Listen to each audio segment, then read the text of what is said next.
നമസ്കാരം. തൊടിയിലെ ചെടി എന്ന പരിപാടിയിലേക്ക് എല്ലാ മാന്യ പ്രേക്ഷകർക്കും സ്വാഗതം. ഇന്ന് നമ്മൾ പരിചയപ്പെടാൻ പോകുന്നത് പൊടീനിയെക്കുറിച്ചാണ്.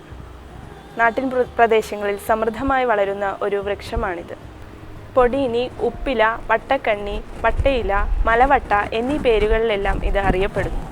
ഇന്ത്യ, ശ്രീലങ്ക തുടങ്ങിയ പ്രദേശങ്ങളിലാണ് ഇത് കൂടുതലായി കണ്ടുവരാറുള്ളത്. ഏകദേശം 20 മീറ്ററോളം ഉയരത്തിൽ വളരുന്ന ഒരു വൃക്ഷമാണിത്. യൂഫോർബിയേസിയേ ഫാമിലിയിൽപ്പെടുന്ന ഈ സസ്യത്തിൻ്റെ ശാസ്ത്രീയ നാമം മക്കാരങ്ക ഇൻഡിക്ക എന്നതാണ്. സംസ്കൃതത്തിൽ ഇതിനെ ചണ്ടാല എന്നാണ് നാമകരണം ചെയ്യപ്പെട്ടിരിക്കുന്നത്. ഇതിൻ്റെ തടി മൃദുവായതാണ്. അത് ഇളം ചുവപ്പ് കലർന്ന വെള്ളയാണ്. അതിൻ്റെ ശാഖകൾ വെട്ടിക്കഴിഞ്ഞാൽ ചുവന്ന നിറത്തിലുള്ള പശ ഒഴുകുന്നതാണ്. ഇതിൻ്റെ ഇല നമ്മൾ പണ്ടുകാലം തൊട്ടേ സാധനങ്ങൾ പൊതിയാൻ ഉപയോഗിച്ച് വന്നിരുന്നതാണ്. ഭക്ഷണങ്ങൾ ഉണ്ടാക്കാൻ ഉപയോഗിക്കുന്നതും പച്ചില വളമായും ഇതിൻ്റെ ഇല ഉപയോഗിച്ചു വരുന്നു. ഇത് വലിപ്പമുള്ള ഇലയാണ് ഇവയ്ക്കുള്ളത്. ഇതിന് പരിചയുടെ ആകൃതിയാണുള്ളത്. ഇതിൻ്റെ കൂമ്പ് ഭാഗം ത്രികോണാകൃതിയിലാണ് കാണപ്പെടുന്നത്. വാഴയിലയ്ക്ക് പകരമായി പലഹാരങ്ങൾ പൊതിയാനും പച്ചില വളമായും ഇതിൻ്റെ ഇലകൾ ഉപയോഗിച്ചു വരുന്നു. ഇതിൻ്റെ തടി തീപ്പെട്ടി വ്യവസായത്തിനും അതുപോലെ പാക്കിംഗ് പെട്ടിയുടെ നിർമ്മാണത്തിനും ഉപയോഗിച്ചു വരുന്നതാണ്. ഇതിൻ്റെ പൂക്കൾ പച്ച കലർന്ന മഞ്ഞ നിറത്തിലാണ് കാണപ്പെടുന്നത്. ഒക്ടോബർ തൊട്ട് ഏപ്രിൽ വരെയാണ് ഇത് പുഷ്പിക്കുന്ന കാലഘട്ടം. ഇതിൻ്റെ ഫലങ്ങൾ ചെറിയതും ഗോളാകൃതിയിലുമാണ് കാണപ്പെടുന്നത്. 3 മാസങ്ങൾ കൊണ്ട് തന്നെ ഫലങ്ങൾ പാകമാവാറുണ്ട്. ഇതിൻ്റെ ഇലയിൽ ധാരാളം നൈട്രജനും പൊട്ടാഷ്യം അടങ്ങിയിട്ടുണ്ട്. ഇതിൻ്റെ പശയാണ് ആയുർവേദത്തിൽ പ്രധാനമായും ഔഷധങ്ങൾക്കായി ഉപയോഗിച്ചു വരുന്നത്.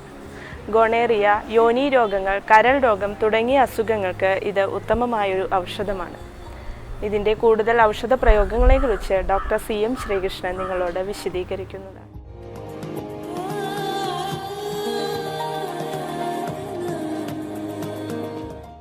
പൊടുണ്ണി, പൊടീന, മലവട്ടം ഇങ്ങനെ പല പേരിലും പറയും. ഇത് ഒരു കോമൺ ചെടിയാണ്. ഇതിൻ്റെ ഏറ്റവും പ്രധാനപ്പെട്ട കോമണായിട്ട് ആർക്കും അതിൻ്റെ യൂസ് അറിയില്ല. ഇത് എല്ലാവർക്കും അറിയാം. ഇതിലാണ് ഈ പണ്ട് പലഹാരം അതുപോലെ ചോറൊക്കെ കഴിച്ചിരുന്നത്. ഈ പൊടിയുടെ ഇലയിൽ ഉപ്പുമാവ് കഴിച്ചിരുന്ന ശീലമാണ് പലർക്കും. അതിനെന്താ വെച്ചാൽ ഒരു ഫ്ലേവറിങ് സാധനങ്ങളുണ്ടായില്ല. ഇതിൽ ആഹാരം കഴിച്ചു കഴിഞ്ഞാൽ ആഹാരത്തിന് ടേസ്റ്റ് കൂടും. അതിലുണ്ടാകുന്ന ഫ്ലേവർ അതിൽ ചേർന്നിട്ട് ആഹാരം ടേസ്റ്റ് കൂടും ചെയ്യും, പെട്ടെന്ന് ആഹാരം ദഹിക്കുകയും ചെയ്യും. ഇതിൻ്റെ ഈ കറയാണ് ഏറ്റവും അധികം ഉപയോഗപ്പെടുന്നത്. ഈ കറ ഏറ്റവും ഉപയോഗം ഈ ഉഷ്ണപ്പുണ്ണ് എന്നൊരു രോഗമുണ്ട്. അതുപോലെ ഈ ഗൊണോറിയൊക്കെ ഈ കറ പരട്ടിക്കഴിഞ്ഞാൽ അത് നല്ല ഗുണം. അതുപോലെ ഈ ഗുഹ്യഭാഗത്തുണ്ടാകുന്ന സ്ഥിരമായി നിൽക്കുന്ന ചൊറിക്ക് ഈ പൊടുണ്ണിയുടെ ഈ കറ പരട്ടിക്കഴിഞ്ഞാൽ പെട്ടെന്ന് അതിന് ഗുണമുണ്ടാകും. പിന്നെ നമ്മൾ ഈ പൊടിയുടെ ഇല ഈ ഫ്ലേവറിങ് മാത്രമല്ല, അത് കുറച്ചൊരു ഈ ദഹനരസത്തെ വർദ്ധിപ്പിക്കുന്നത്, പെട്ടെന്ന് തന്നെ ആഹാരത്തെ ദഹിപ്പിക്കുന്നതാണ്.